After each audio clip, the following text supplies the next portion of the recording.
Hello guys, and welcome to my final video in my quick review of the Batman movie franchise.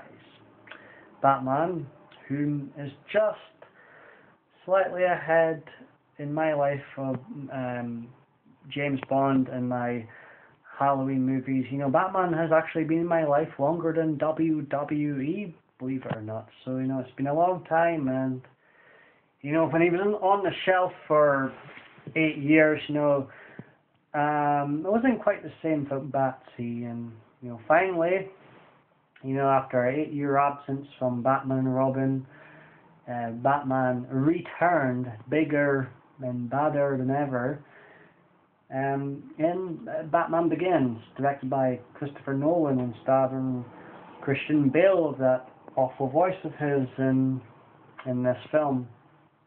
Apart from his voice, which is totally overdone in The Dark Knight, which I'll get on to later, Christian Bale is a very solid Bruce Wayne, very fit Bruce Wayne, if you know what I mean. But he's no Michael Keaton. But he does, give a solid performance in both of the Batman films, minus the voice. Batman Begins, before it came into cinema, I thought it might be a bit dull with the whole Bruce Wayne backstory, disappearing for 7 years, and how he became Batman, and I don't think anybody, the average movie goer really gives two shits, but it was done really well, and it set up Raj Al Ghul, Liam Neeson was, I thought he was very solid in this film. The whole twist at the end when he reveals himself. And the Scarecrow, I don't think gets enough screen time, but there is a handful of great scenes involved in the Scarecrow and Batman, particularly when the Scarecrow sets him on fire. I think it's very well done. There's a tremendous Batmobile chase, or should I call it the Tumbler chase with the police. And the reveal of the Joker card at the end of the movie, it gave me goosebumps back in 2005 when I was in the cinema to see it, and it still gives me goosebumps now, because this thing is like, yeah, we're going to get the Joker finally after 20 years. Almost.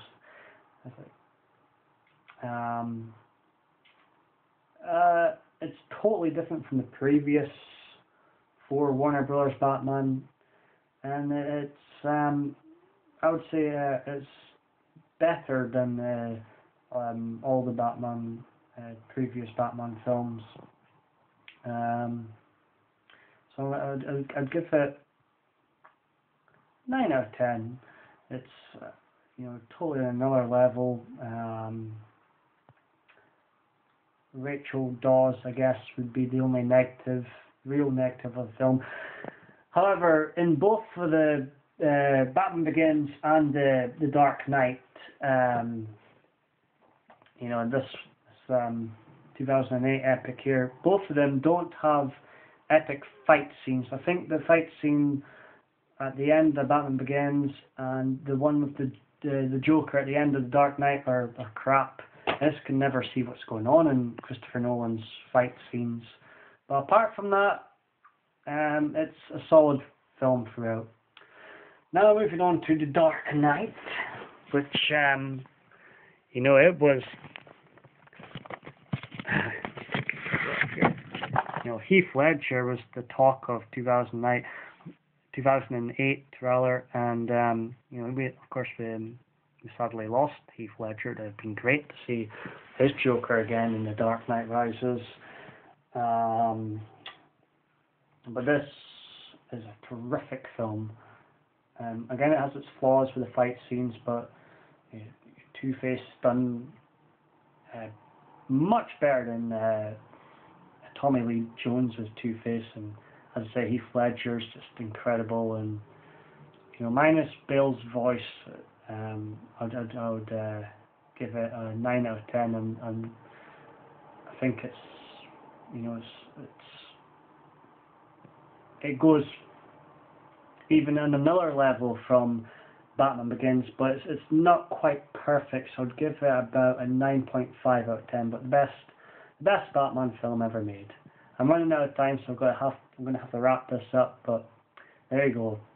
The Dark Knight, there I said it. Dark Knight is the greatest Batman movie ever made. Right, see you all next time.